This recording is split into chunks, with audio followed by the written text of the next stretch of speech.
la grandeur de Dieu. Nous avons nous-mêmes, au travers de notre petite foi, besoin d'expérimenter combien Dieu il est grand, combien Dieu il est puissant. Et cela, je voudrais vous dire que ça se fait dans les petites choses, dans les petits commencements. On a souvent envie de vivre de grandes choses avec Dieu. Et on se dit, plus ma foi va augmenter, plus je vais vivre des grandes choses avec Dieu.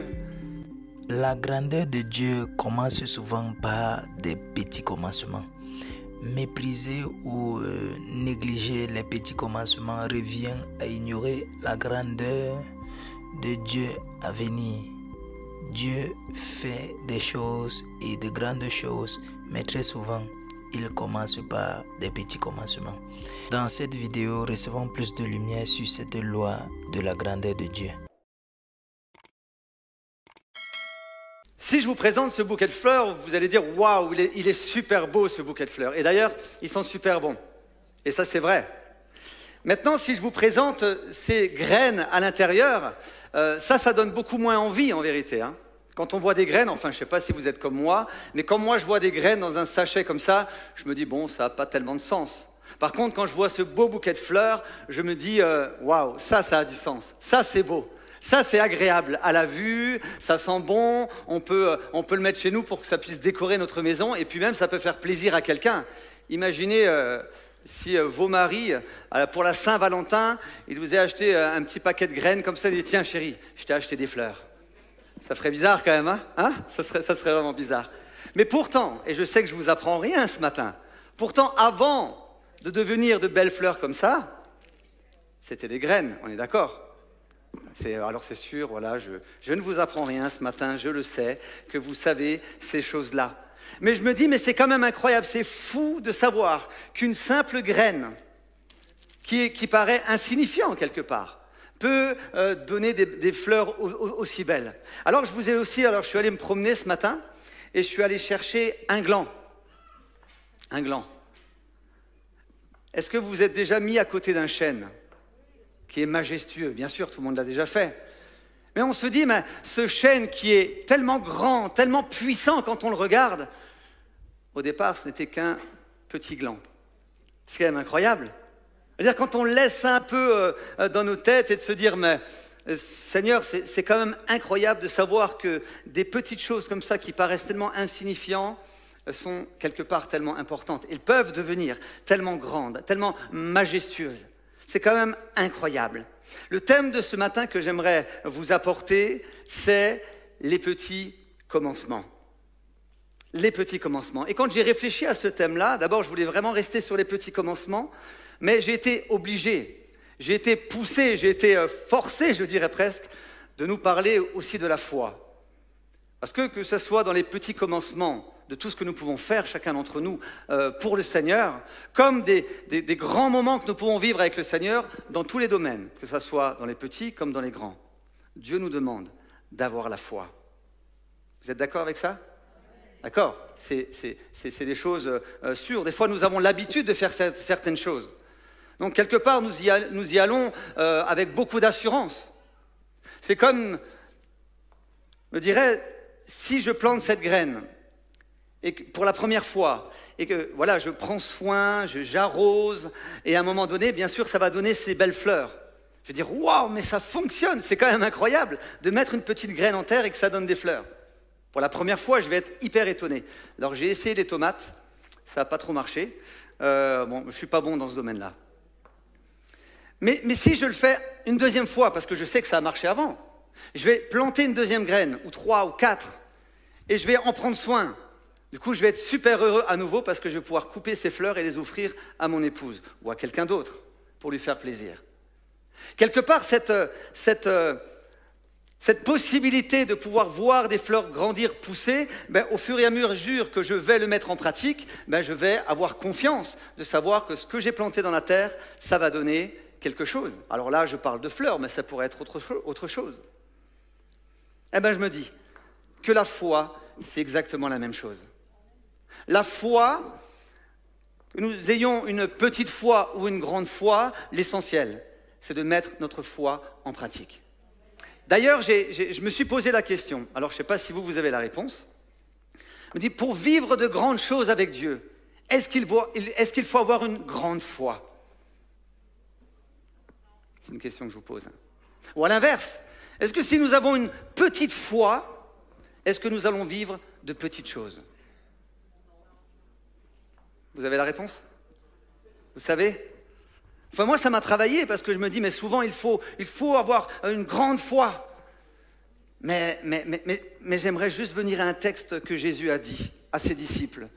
Les disciples qui, eux, étaient avec Jésus tous les jours et ils vivaient des choses incroyables avec le Seigneur. Dans Luc 17, au verset 5 à 6, il est dit, les apôtres dirent au Seigneur, « Augmente-nous la foi ». C'est une prière qu'on a tous une fois dit, hein, je suis sûr. Enfin, moi, j'ai déjà dit. Hein. « Seigneur, augmente-nous la foi ». Et le Seigneur leur dit, « Si vous aviez de la foi comme un grain de sénévé, vous direz à ce sycomore, déracine-toi et plante-toi dans la mer, et il vous obéirait. » Jésus est en train de dire à ses disciples, si vous aviez de la foi comme une petite graine, alors c'est pas des graines de sénévé, mais quand même, je vais vous en prendre une quand même. Hein. Si vous avez de la foi comme cette petite graine-là, vous pourriez vivre des choses extraordinaires. Est-ce que Jésus a dit, si vous aviez de la foi comme une noix de coco, eh bien, vous allez vivre des choses extraordinaires? Non, comme un grain de sénévé, tout petit, une petite graine. Souvent, nous pensons qu'il nous faut avoir une grande foi pour vivre de grandes choses. Jésus nous dit simplement, si tu as une petite foi, mais que tu mets cette petite foi dans ce grand Dieu que Dieu est, alors oui, là tu vas vivre des choses extraordinaires. Mais je ne sais pas comment nous pouvons mesurer notre foi individuellement, je veux dire. Comment moi, dans ma vie, je peux mesurer ma propre foi? Quelque part, je vais pouvoir quand même la mesurer. Ma foi, je vais la mesurer à mon obéissance. Si j'obéis à Dieu parce que je crois que Dieu est avec moi, je crois que je peux vivre des choses extraordinaires avec lui, je crois qu'il est mon Père et qu'il prend soin de moi jour après jour, alors là, je vais pouvoir mesurer ma foi. Ma foi va se mesurer néanmoins au travers de notre obéissance. Si on n'obéit pas à Dieu, ça veut dire qu'on n'a pas la foi. Ou qu'on a besoin que notre foi augmente. En tout cas, que nous vivions des expériences qui nous emmènent à mettre notre confiance dans le Seigneur. J'aimerais vous rappeler le petit commencement de Dieu. Je parlais tout à l'heure d'un grand Dieu, une petite foi, mais dans un grand Dieu qui est extraordinaire. Genèse 1 au verset 1, regardez le commencement de Dieu, c'est quand même incroyable. Alors, entre parenthèses, le petit commencement de Dieu. Dieu créa les cieux et la terre. Au commencement, Dieu créa les cieux et la terre. Le petit commencement de Dieu, c'est juste extraordinaire de voir que notre Père, notre Seigneur, notre Dieu, a fait quelque chose d'extraordinaire tout de suite au commencement. C'est le petit commencement de Dieu. Alors c'est pour cela que je me dis, mais même si moi j'ai une petite foi, et que j'obéis à Dieu dans les petites choses de la vie, même les petits commencements d'obéissance dans ma vie, eh ben je me dis, ce Dieu il est tellement grand qu'il va me permettre de vivre des choses extraordinaires avec lui. Parce que lorsque je lis Genèse 1 au verset 1, il nous est dit, au commencement, Dieu créa le ciel et la terre. Notre foi, à chacun d'entre nous, notre petit commencement de foi, notre petite foi a besoin d'expérimenter la grandeur de Dieu. Nous avons nous-mêmes, au travers de notre petite foi, besoin d'expérimenter combien Dieu il est grand, combien Dieu il est puissant. Et cela, je voudrais vous dire que ça se fait dans les petites choses, dans les petits commencements. On a souvent envie de vivre de grandes choses avec Dieu. Et on se dit, plus ma foi va augmenter, plus je vais vivre des grandes choses avec Dieu. Mais honnêtement, avec l'expérience, ma petite expérience de 26 ans de vie chrétienne, je me sens des fois tellement petit devant Dieu. Ma foi est tellement petite devant ce Dieu si grand, qui me permet à des moments de vivre des choses extraordinaires avec lui. Mais la chose où j'ai vu Dieu le plus agir dans ma vie, c'est dans les petites choses de la vie de tous les jours. Ce n'est pas forcément de vivre toujours des grandes choses avec lui, c'est dans la vie de tous les jours. Bien sûr, le Seigneur a fait des miracles dans ma vie. Il m'a libéré de la drogue, il m'a sauvé, il a restauré mon cœur, il m'a même une fois guéri d'un nerf sciatique qui me faisait mal depuis des mois. Oui, j'ai pu vivre des choses extraordinaires avec Dieu. Mais là où j'ai pu le plus expérimenter Dieu dans ma vie, c'est dans ma vie de tous les jours. Sa fidélité, son amour. Toutes les fois où il a pourvu à mes besoins. Je peux dire aujourd'hui que je n'ai jamais manqué de rien. Je peux le dire vraiment.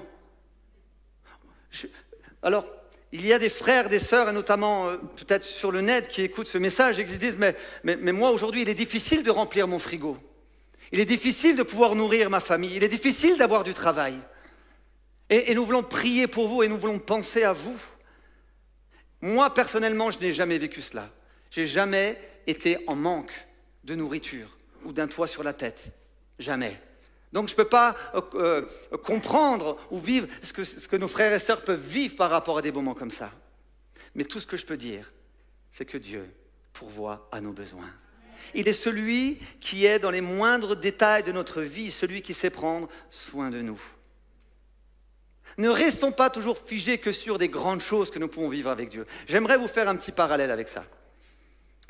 En tant que parent, papa, maman, à moins que je me trompe, mais ce n'est pas tous les jours que nous emmenons nos enfants dans un parc d'attractions à faire la fiesta. Ce n'est pas tous les jours, de temps en temps. Si on peut y aller une fois dans l'année, 2 fois dans l'année, on est content. Ce n'est pas tous les jours qu'on organise une grande fête pour nos enfants, on est d'accord? On invite les amis, on fait un beau gâteau, ça c'est pour l'anniversaire.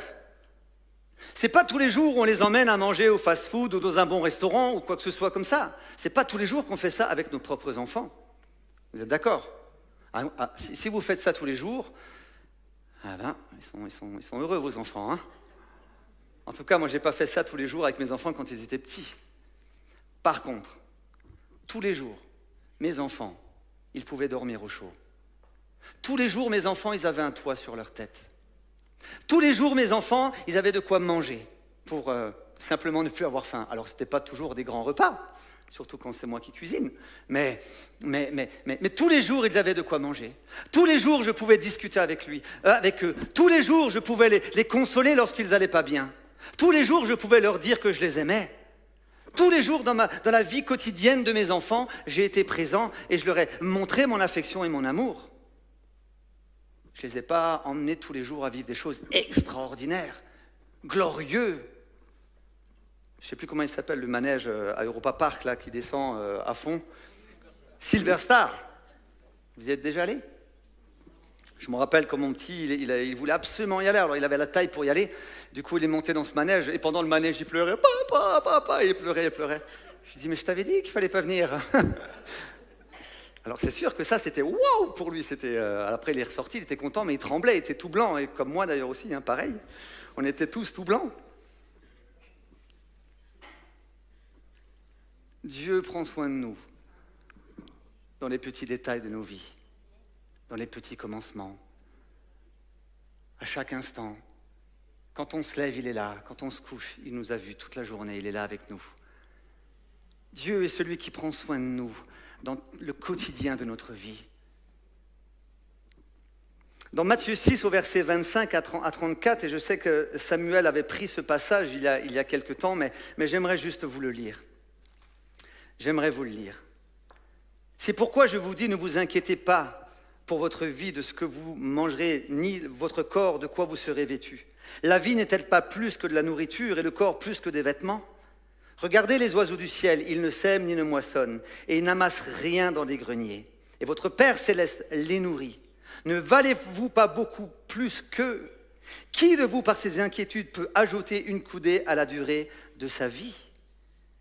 Et pourquoi vous inquiétez au sujet du vêtement? Considérez comme croissent les lys des champs, ils ne travaillent ni ne filent. Cependant, je vous le dis que Salomon même, dans sa gloire, n'a pas été vêtu comme l'un d'eux. Si Dieu revêt ainsi l'herbe des champs qui existe aujourd'hui et qui demain sera jetée au four, ne vous vêtira-t-il pas, à plus forte raison, gens de peu de foi. Mais moi, je m'inclus dans ces gens de peu de foi. Cette petite foi où je me dis, mais Seigneur, apprends-moi à te faire confiance dans mon quotidien, pour ma nourriture, pour mes vêtements, pour mon toit, pour mon travail, pour tout ce que je peux vivre. Seigneur, donne-moi, dans cette petite foi, de te faire confiance. Oui, je peux dire qu'il y a des moments où nous sommes, et je suis un homme de peu de foi. Mais comme je vous le disais tout à l'heure, peut-être une petite foi, mais une petite foi dans un grand Dieu tout-puissant et extraordinaire, qui est capable de toutes choses. Dieu est tellement fidèle. Nous pouvons réellement avoir confiance en lui, avoir foi en lui. Vous savez que Dieu restera fidèle dans ses engagements envers nous, toujours. Dieu ne se renie pas. Dieu n'est pas un menteur. Dieu, il est fidèle en toutes choses. Et il restera fidèle dans la vie de tous les jours, dans notre quotidien. Mais malheureusement, nous-mêmes, il y a des fois, malheureusement, où nous ne sommes pas fidèles dans notre quotidien envers le Seigneur. Malheureusement. Et j'aimerais dire ce matin, ne négligeons pas les petits commencements que nous pouvons faire pour honorer Dieu dans notre vie. Ne négligeons pas la fidélité que nous pouvons avoir envers Dieu dans les petites choses de la vie. Comme je le disais tout à l'heure, notre obéissance va nous emmener au fur et à mesure à voir Dieu dans notre vie, dans tous les détails de notre vie, jour après jour. Sommes-nous prêts à honorer Dieu dans les petites choses? Sommes-nous prêts à le faire quand personne ne nous voit, quand il n'y a pas plein de monde autour de nous qui nous regarde, quand nous sommes seuls dans notre chambre, quand nous sommes seuls devant notre ordinateur, quand nous sommes seuls avec des amis, quand nous sommes seuls autour d'une table où il y a plusieurs boissons sur la table? Avons-nous envie d'honorer Dieu dans les petites choses de la vie?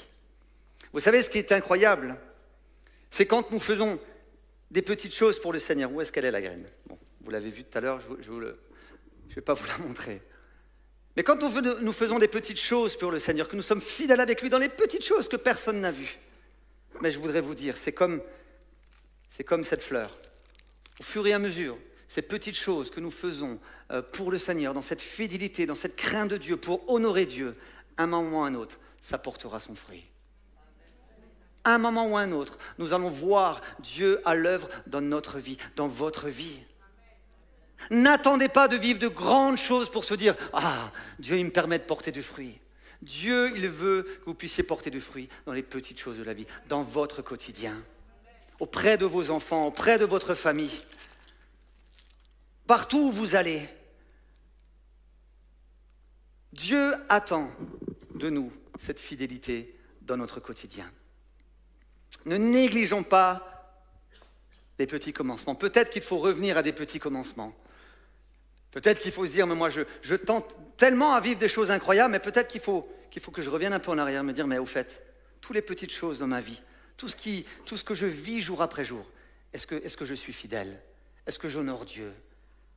Est-ce que dans les petits commencements qui sont là, est-ce que je les fais correctement déjà pour commencer? Vous savez, je me dis, mais même dans le service, on commence toujours par des petites choses. Toujours.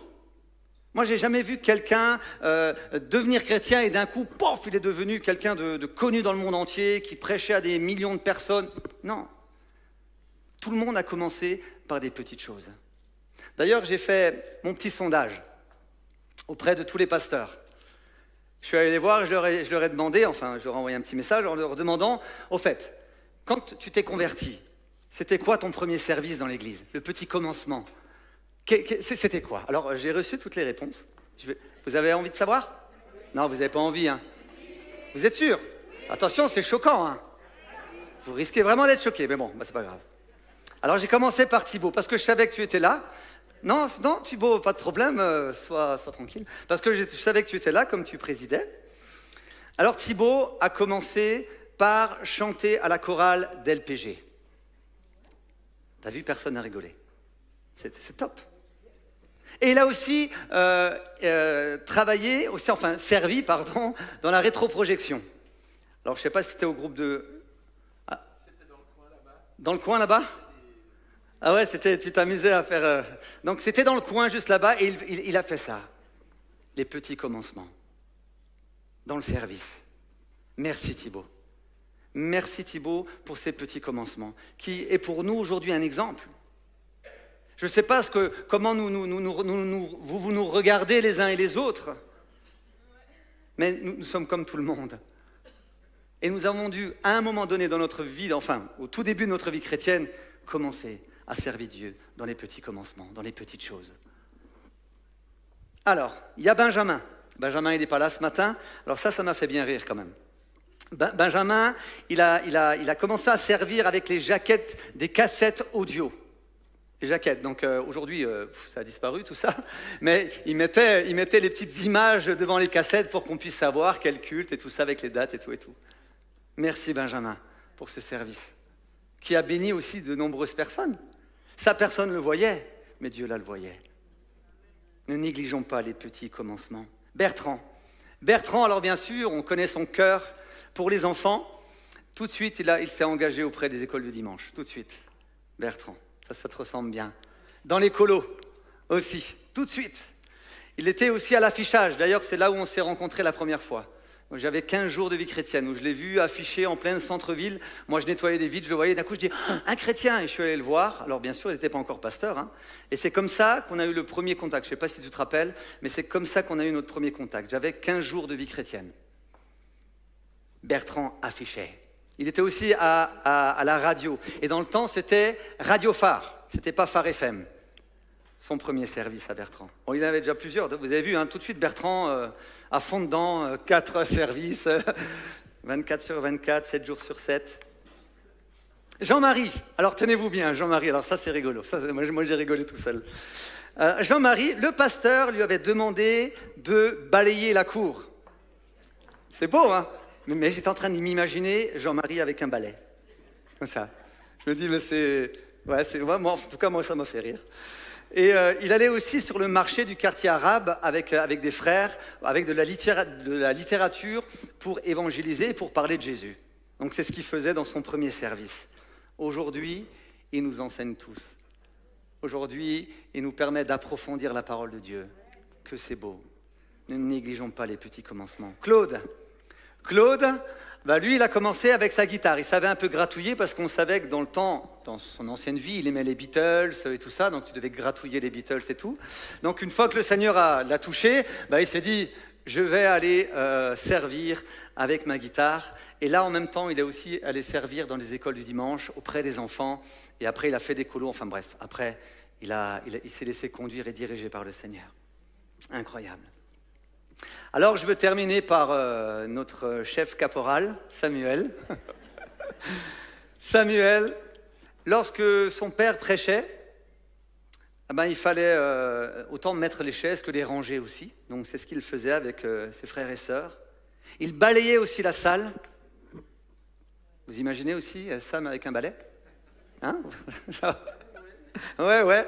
Et ce que j'ai aimé dans ce qu'il m'a dit, et je trouve que ça, c'est aussi ce cœur de berger déjà qu'il avait.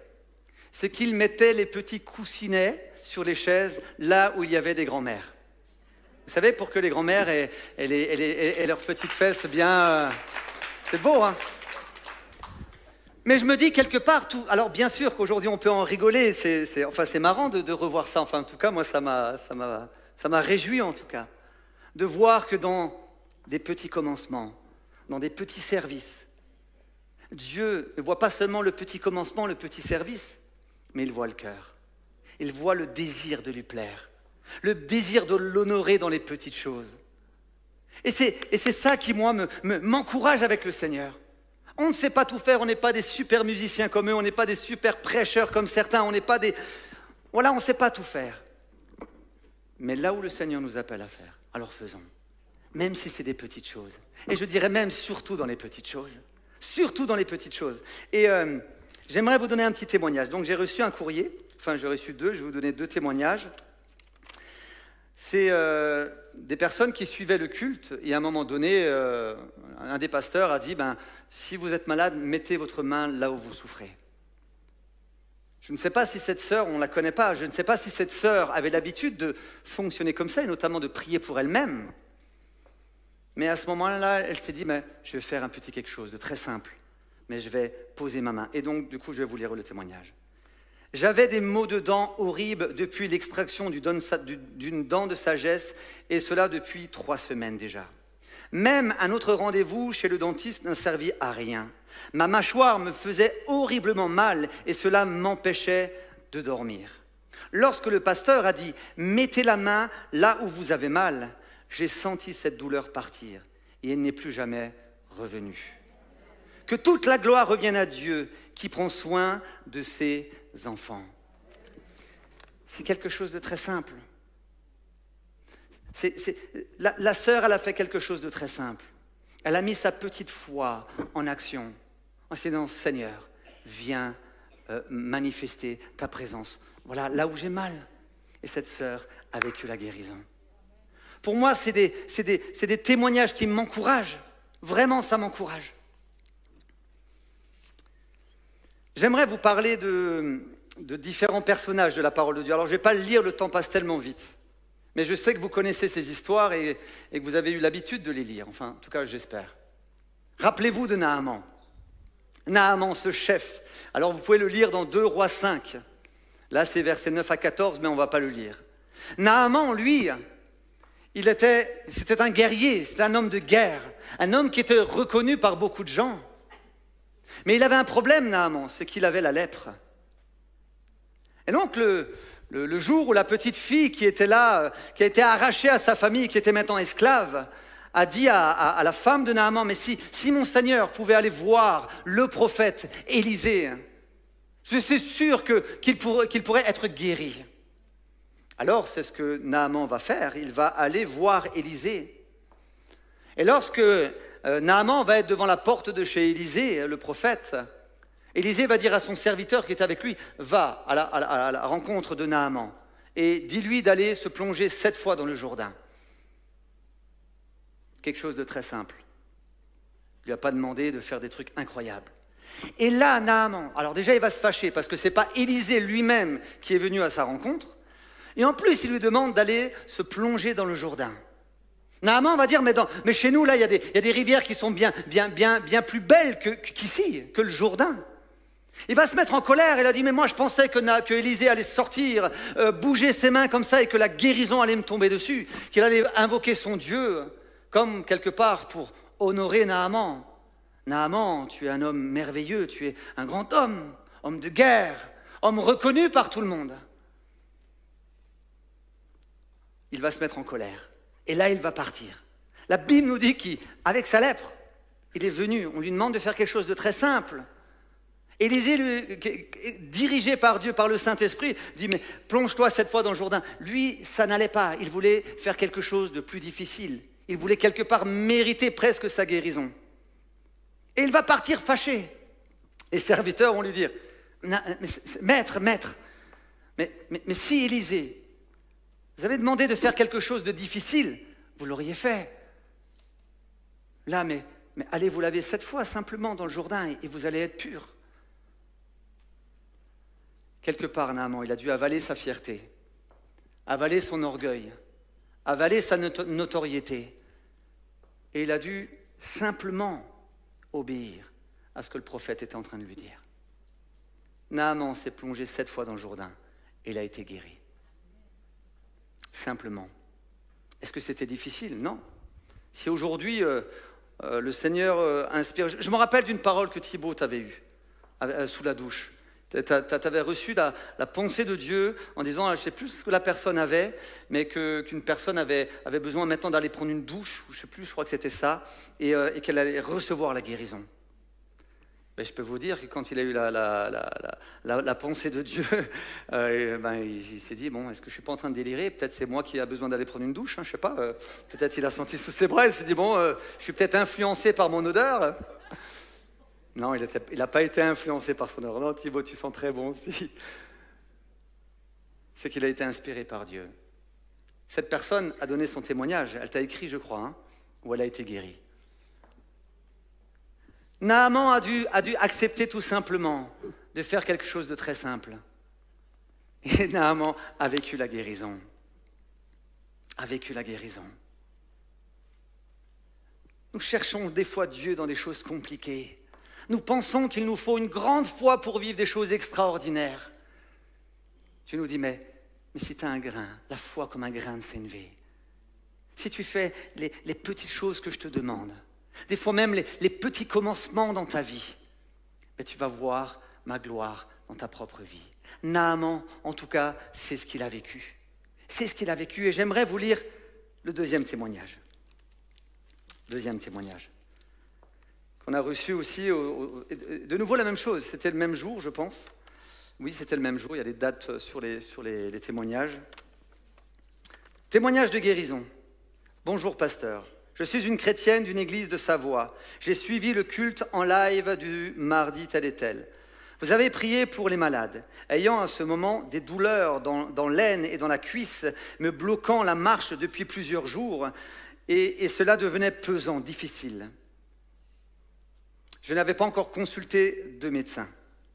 Dans ce moment de prière, j'ai saisi par la foi, par sa petite foi, mais elle a saisi par la foi la puissance de Dieu pour la guérison.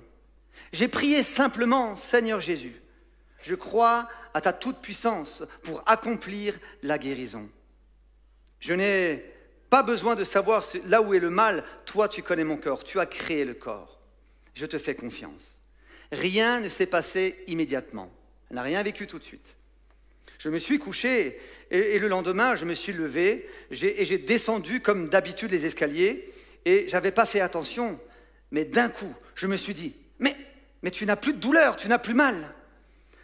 Celui-ci avait disparu, le mal avait disparu et je marchais normalement. Je l'ai immédiatement partagé avec une sœur en Christ qui s'est réjouie avec moi. Oui, le nom de Jésus est tout-puissant pour guérir et restaurer ceux qui se confient en lui avec sincérité et simplicité. J'ai aimé ce témoignage. J'ai aimé ce témoignage. Il est fidèle pour tous ceux qui se confient en lui simplement, mais avec sincérité et simplicité. Il ne vous demande pas de faire des pirouettes dans tous les sens pour vivre quelque chose avec lui. Il vous demande simplement de croire dans les choses de la vie de tous les jours, dans les choses très simples, de mettre votre confiance en lui pour vivre des choses extraordinaires. Le temps passe vite, mais j'aimerais encore vous partager cette histoire que vous connaissez aussi. Cette femme à la perte de sang. Cette femme à la perte de sang qui était rejetée, mise de côté, dénigrée parce que comme elle perdait du sang depuis 12 ans, elle était impure, donc mise à part.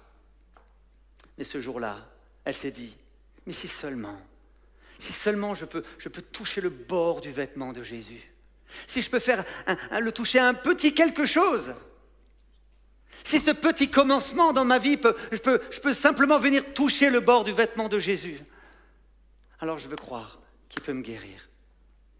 Et cette femme, c'est ce qu'elle a vécu. Elle a vécu cela, il y avait du monde tout autour qui touchait Jésus. Et lorsqu'elle va toucher Jésus, Jésus va dire, mais qui m'a touché? Alors les disciples vont dire, mais Seigneur, t'es rigolo toi. Il y a plein de monde autour de toi, tout le monde te touche et tu nous demandes qui m'a touché. Mais là Jésus lui a dit, non, mais il y a une force qui est sortie de moi. Il y a quelque chose qui s'est passé. Et cette femme, bien sûr, peut-être tremblante, parce que du coup, elle a été découverte, il s'est passé quelque chose. Parce que normalement, elle n'aurait pas dû être là. Elle n'aurait pas dû être présente au milieu de cette foule. Et là, elle va venir devant Jésus. C'est moi qui ai touché ton vêtement. Jésus va lui dire, mais ta foi t'a sauvée, ta foi t'a guérie. Elle a été guérie instantanément. Est-ce qu'elle avait une grande foi? Elle a juste osé se dire, mais si seulement je peux arriver à toucher le bord du vêtement de Jésus. Cette petite chose qui paraît insignifiante et pourtant qui a déclenché la gloire dans la vie de cette femme. Une petite foi dans un si grand Dieu. J'aime aussi cette histoire avec la multiplication des pains. J'aime cette histoire, bien sûr, ça parle de cet enfant. Cet enfant qui va venir donner ses 5 pains et ses 2 poissons. Les disciples sont embêtés quand même. Parce que Jésus dit aux disciples, allez, donnez-leur à manger à toute cette foule. Il y avait 5000 hommes, sans compter les femmes et les enfants. Et les disciples sont embêtés, ils disent, mais Seigneur, avec le peu d'argent qu'on a, on ne va jamais réussir à nourrir toute cette foule. Et Jésus était déjà en train de les éprouver parce qu'il savait, la Bible nous dit qu'il savait déjà ce qu'il allait faire. C'est un cachotier quand même Jésus, hein. Il sait ce qu'il va faire, même dans nos propres vies à nous. Mais il nous teste comme ça, il a envie de nous chercher un petit peu. Et là, un des disciples va dire, mais Seigneur, voilà, il y a ce petit garçon qui nous a emmené 5 pains et 2 poissons. Mais qu'est-ce qu'on peut faire avec ça? Nous connaissons l'histoire où Jésus va prier, la multiplication des pains et des poissons vont se faire et toutes ces personnes vont pouvoir se nourrir correctement, bien manger. D'ailleurs, il va tellement en rester qu'ils vont remplir 12 paniers après. Alors qu'au départ, il y avait 5 pains et 2 poissons. Et moi, ce que j'aime dans cette histoire, alors oui, il y a la multiplication des pains, la nourriture qui a été distribuée. Mais moi, ce que j'aime, c'est ce petit garçon qui vient avec le peu qu'il a. Il a peut-être entendu dire, mais il faut donner à manger à tout le monde. Lui, il s'est dit, mais j'ai pas grand-chose, mais moi, je veux le donner à Jésus. Je veux lui offrir le peu que j'ai, je veux lui donner. Alors, est-ce qu'il avait conscience, lui, l'enfant, que Jésus allait multiplier et pouvoir nourrir tout le monde? Je ne pense pas. Je ne pense pas. Mais en tout cas, simplement, il s'est dit, mais moi, le peu que j'ai, je vais le donner à Jésus. Parce que je sais que lui va pouvoir faire quelque chose d'extraordinaire. Et c'est ce qu'il a vécu. Et c'est ce qu'ils ont tous vécu. Un témoignage puissant, glorieux. Ça paraissait rien. Une petite graine, je vais quand même la retrouver, ça. Une petite graine de rien du tout. Une petite foi d'un enfant de rien du tout. Et pourtant, plus de 10 000 personnes ont été nourries ce jour-là. Seigneur, je crois que le Seigneur vraiment veut nous parler à chacun d'entre nous. Se dire, mais nous avons tous cette petite foi. Moi, si vous ne l'avez pas, mais moi, je vous encourage à faire l'expérience. De dire, Seigneur, mais ok, je ne te connais pas, Jésus, je ne te connais pas. Mais j'aimerais te connaître. Je n'ai pas assez de foi, je ne connais rien de la Bible, je ne connais rien de tes histoires, de tout ce que tu as pu faire. Mais Jésus, je viens avec cette petite foi. Viens te manifester dans ma vie. Viens agir. Viens faire un petit commencement dans mon cœur. Viens faire un petit commencement dans ma vie pour que ma vie soit bouleversée. Et je suis sûr que le Seigneur, lui, il fera le reste. Rappelons-nous des petits commencements de Dieu. Au commencement, Dieu créa les cieux et la terre. Voilà les petits commencements de Dieu. Un Dieu si grand, si extraordinaire, si puissant. Nous tous, en tant que chrétiens, je crois que Dieu nous appelle à le chercher de tout notre cœur et à être fidèles dans les petites choses, à avoir ce désir de laisser toutes ces petites choses être dans nos vies au diapason de ce que Dieu veut. Et alors, nous allons vivre comme Dieu le veut. Nous allons vivre ce que lui, il a envie. J'aimerais inviter tous les musiciens à venir, si Thibaut aussi de te préparer peut-être pour monter après. J'aimerais que nous puissions prendre conscience de cela. De se dire, peut-être que chacun d'entre nous, nous avons mis de côté les petits commencements, notre petite foi, notre petite persévérance, notre petite envie d'honorer Dieu dans tous les détails de notre vie. Peut-être que nous avons mis de côté nos petits temps que nous passions avec le Seigneur dans la prière. Peut-être que nous avons mis de côté tous ces temps où nous étions en train de lire la parole, de pouvoir s'en nourrir. Tous ces petits, entre parenthèses, temps que nous passions, nous avons mis de côté en espérant vivre beaucoup plus grand, beaucoup plus. Dieu nous cherche, chacun d'entre nous, dans les petites choses. Alors peut-être que nous avons besoin de reprendre ces petits commencements, les petites choses de la vie de tous les jours. Vous savez, je crois toujours que lorsqu'on fait quelque chose, on ne mesure pas l'impact que ça peut avoir. Je Je crois que lorsqu'on obéit au Seigneur, on ne mesure pas l'impact que ça peut avoir dans notre vie. Il y a toujours cette image, alors je ne sais pas si vous vous rappelez de cette image, vous savez, quand on parle du péché, ça nous parle des fois beaucoup plus, parce quelque part on l'a tous vraiment vécu. C'est-à-dire pour monter des montagnes, une belle montagne, par exemple si je vais aller dans les Vosges, pour monter dans les Vosges, je vais prendre une bonne paire de chaussures pour monter dans les Vosges.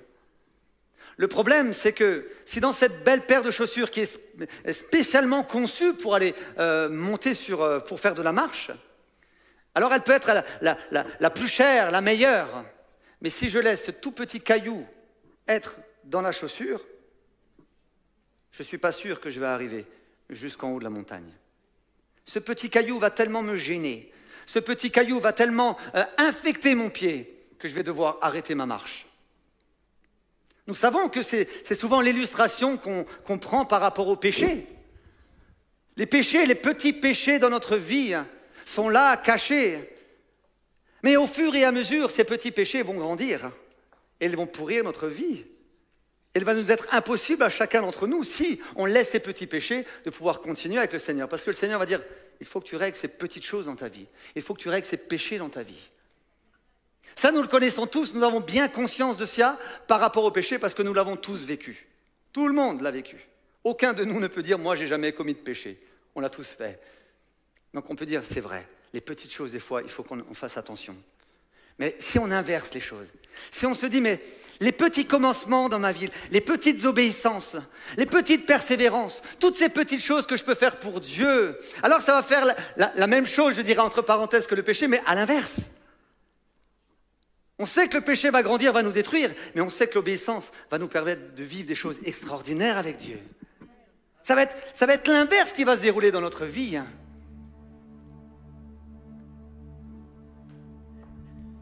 Revenons à des choses simples. Revenons à des obéissances de la vie de tous les jours. Revenons tout simplement les petites choses de la vie, les petits commencements de la vie, pour dire, mais Seigneur, je veux t'honorer, je veux te plaire. Alors nous allons vivre comme un Naaman, une guérison. Alors nous allons vivre comme cette femme à la perte de sang, non pas seulement la guérison, mais d'être réhabilité, ne plus se sentir sale, impur. Alors nous allons vivre un changement de vie, mais parce que nous avons laissé toutes les petites choses de notre vie entre les mains de Dieu. De dire, Seigneur, je veux te plaire, je veux te vivre, je veux vivre avec toi. Peut-être comme ce petit garçon, se dire, ok Seigneur, je ne sais pas faire grand-chose, je n'ai pas grand-chose, mais ce que j'ai, je te le donne. Je te l'offre. C'est pour toi, Seigneur. Et on ne sait pas ce qui peut se passer. On ne sait pas ce qui peut se passer. Je ne suis pas sûr que Jean-Peter Schmitt, a mesuré, au moment où il a vécu, et au moment même Suzanne a vécu la guérison, ce qui allait se passer après. On n'a pas mesuré tout ça. Ne cherchons pas de vivre des grands trucs, des grandes choses, mais cherchons à obéir dans les petites choses et marchons dans cette obéissance de ce que veut Jésus. Les petits commencements. Qu'aujourd'hui, nous puissions dire au Seigneur, chacun d'entre nous, Seigneur, donne-moi d'être fidèle dans les petites choses. Et si je dois reprendre, alors aide-moi dans les petits commencements. Si j'ai besoin de rencontrer Jésus parce que je ne le connais pas, alors je vous invite à dire, mais Seigneur, donne-moi de vivre des petits commencements avec toi. Est-ce que nous pouvons fermer nos yeux, chacun d'entre nous? Thibaut, si tu peux te préparer, s'il te plaît. Seigneur, nous voulons vraiment venir devant toi ce matin. Tu es celui qui connaît nos cœurs à chacun d'entre nous. Seigneur, nous sommes des fois tellement orgueilleux. On désire tellement de vivre de grandes choses. Des fois même, Seigneur, on désire de vivre la gloire. Donne-nous, Seigneur, s'il te plaît, dans ta grâce, à être attachés à toi. Et attachés à toi dans les petites choses de la vie. Seigneur, comme ces graines sont tellement petites, on dirait qu'elles ne servent pas à grand-chose. Et pourtant, tu en fais quelque chose de tellement majestueux. Donne-nous de savoir t'obéir dans les petites choses. Donne-nous d'avoir ce désir au plus profond de nous-mêmes, que dans les petites choses de la vie, nous puissions te laisser chacun d'entre nous être le roi et le Seigneur. Seigneur, merci pour ta présence. Merci, Seigneur Jésus, de parler à nos cœurs et de nous emmener, Seigneur Jésus, à te laisser toute la place. Merci. Tu es tellement bon. Ta bonté nous dépasse, Seigneur. Ta fidélité nous dépasse. Seigneur, tu es jour après jour à nos côtés. Tu es jour après jour à manifester ta présence dans notre vie de tous les jours. Nous voulons te remercier pour cela, Seigneur. Oui, nous pouvons dire, Seigneur, combien tu es fidèle. Nous pouvons le crier sur les toits, de dire combien tu es fidèle. Combien tu es bon. Combien tu es rempli d'amour. Combien, Seigneur, tu sais prendre soin de nous. Merci pour tout, Seigneur, que vraiment toute la gloire te revienne, Jésus.